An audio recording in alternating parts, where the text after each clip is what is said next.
Hi, I am doctor Madhu Goyal, director Fortis La Femme, और आज हम बात करेंगे पॉलीसिस्टिक ओवेरियन सिंड्रोम की। जैसे कि आप सब जानते हैं, पॉलीसिस्टिक ओवेरियन सिंड्रोम बहुत ही कॉमन प्रॉब्लम होने लगी है और इट इज़ एस्टिमेटेड कि 10 to 15% ऑफ द women और the girls will have PCOS। So polycystic ovarian syndrome होता क्या है?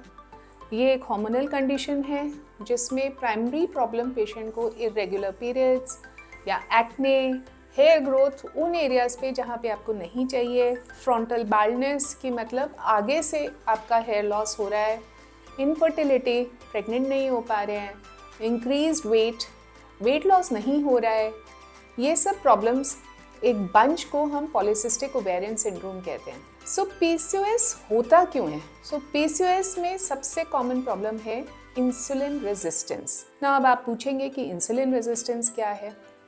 इंसुलिन एक हार्मोन है जो कि पैंक्रियास सिक्रेट करता है। पैंक्रियास एक ग्लैंड होता है आपके स्टमक के पीछे।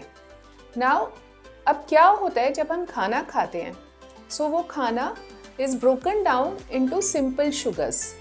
वो शुगर्स आपके अंतड़ियों में जाती हैं, इंटेस्टाइन में जाती है and it is absorbed into the blood stream. जब शुगर की लेवल ज़्यादा हो जाती है ब्लड स्ट्रीम में, पैंक्रियास को एक सिग्नल मिलता है कि अब शुगर ज़्यादा हो गई, अब आप इंसुलिन सिक्रीट करिए। तो इस इंक्रीज्ड शुगर के रिस्पॉन्स में पैंक्रियाज एक्ट करता है, इंसुलिन बढ़ाता है। अब उस इंसुलिन से क्या होता है? इंसुलिन के रिसेप्टर्स होते हैं सेल्स पे। आप मान लीजिए कि इंसुलिन एक चाबी है और रिसेप्टर्स एक लॉक हैं। तो ये चाबी उस लॉक पे फिट हो जाती है और वो सेल्स को स्टिमुलेट करता है, रास्ता देता है कि ये जो ब्लड शुगर है, जो शुगर है आपके ब्लड में, वो सेल्स के अंदर जाए और वहाँ पे वो स्टोर हो जाए। तो ये स्टोर होता है मसल में।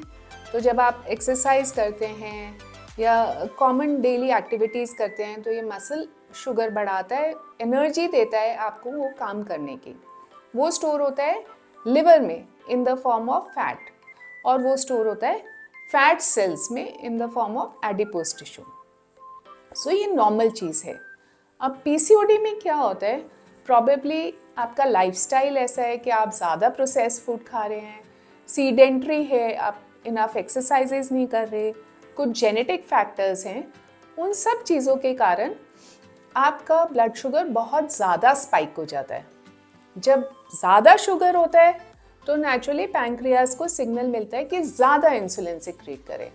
अब इस एक्सेस इंसुलिन का फिर से स्टोरेज होता है in the muscle, in the liver and in the fat. इसलिए हमारा विसरल फैट बढ़ता है, हमारी ओबेसिटी बढ़ती है ना। एक लिमिट होती है, थोड़े टाइम बाद इतना ज़्यादा शुगर सिक्रीट होता है कि cells are not able to take more blood sugar. Despite the fact कि इंसुलिन लेवल ज़्यादा है, पैंक्रियाज इंसुलिन सिक्रीट कर रहा है, सेल्स मना कर देते हैं कि बस बहुत हो गया, अब हम और शुगर नहीं एब्जॉर्ब कर सकते। तो आपका ब्लड शुगर राइज होता है। This is called hyperglycaemia. जब ये शुगर राइज होता है, थोड़े टाइम बाद क्या होता है कि वो जो रिसेप्टर्स हैं वो भी चेंज हो जाते हैं। मतलब वो जो इंसुलिन चाबी थी और रिसेप्टर्स लॉक थे, वो चाबी अब उस ताले में फिट ही नहीं हो रही है। तो इंसुलिन लेवल्स बढ़ते हैं, पैंक्रियाज और इंसुलिन सिक्रेट करता है, वो कोशिश करता है कि आपकी ब्लड शुगर नॉर्मलाइज हो जाए, तो आपकी इंसुलिन लेवल भी बढ़ता है। That is called hyperinsulinemia. और फाइनल स्टेज होती है जब वो चाबी बदल जाती है, जब वो चाबी उस ताले में फिट ही नहीं हो रही है। मतलब इंसुलिन लेवल ज़्यादा है, ब्लड शुगर ज़्यादा है, लेकिन वो चाबी फिट नहीं हो रही है। मतलब आपको इंसुलिन रेजिस्टेंस हो गई है। That means you are no longer responding to insulin. अब आपको हाइपरग्लाइसीमिया हो गया है, आपकी इंसुलिन लेवल ज़्यादा हो गई है, हाइपर इंसुलिनेमिया हो गया है, और वो इंसुलिन काम नहीं कर पा रही, तो इंसुलिन रेसिस्टेंस हो गई है। तो अब इन सब से होगा क्या? ये सब चीज़ें आपकी ओवरी पे एक्ट करती हैं, तो ओवरी का साइज बढ़ जाता है। इसीलिए पॉलीसिस्टिक ओवेरियन सिंड्रोम में जब हम अल्ट्रासाउंड कराते हैं तो आपका ओवरी का साइज 10 cc से ज़्यादा होता है, उसका वॉल्यूम ज़्यादा होता है। और ये जो बड़ी हुई ओवरीज हैं, फिर ये ज़्यादा मेल हार्मोन सिक्रीट करती हैं, और इस मेल हार्मोन सिक्रीट करने से आपको एक्ने होते हैं, हर्सुटिज्म होता है, मतलब उन एरियाज पे हेयर ग्रोथ होती है जहाँ पे आपको बाल नहीं चाहिए। और जैसे कि मेल्स में होता है बैल्डनेस, तो उस तरह से आगे की तरफ से आपको फ्रंटल बैल्डनेस हो सकती है, बाल गिर सकते हैं, हेयर फॉल हो सकती है। और क्योंकि ये सारा इंसुलिन आपके फैट में स्टोर्ड है तो आपका वेट ज़्यादा होगा और वेट लॉस नहीं हो पाएगा ना। अब दूसरा क्वेश्चन ये आता है कि हम इसका करें क्या, बिकॉज ट्रीटमेंट तो ये है ना कि हम इसका करें क्या। चलो ये सब हो गया, अब करें क्या। तो उसके लिए एक तो आपको अपनी डाइट ठीक करनी पड़ेगी, ठीक है। So you have to take complex carbohydrate, simple sugar लेना बंद करना पड़ेगा आपको, प्रोसेस फूड्स बंद करने पड़ेंगे आपको। जो नॉर्मल मास प्रोड्यूस वाइट ब्रेड होती है, केक्स, पेस्ट्रीज, ये बंद करना पड़ेगा। और आपको फ्रूट्स एंड वेजिटेबल्स ज़्यादा खाने पड़ेंगे, प्रोटीन ज़्यादा खाने पड़ेंगे जहाँ कि आपकी ब्लड शुगर कम बढ़े। दूसरी बात है आपको एक्सरसाइज करने पड़ेंगे, क्योंकि एक्सरसाइज से इंसुलिन सेंसिटिविटी बढ़ती है। सो आप एक्सरसाइज कैसे करेंगे?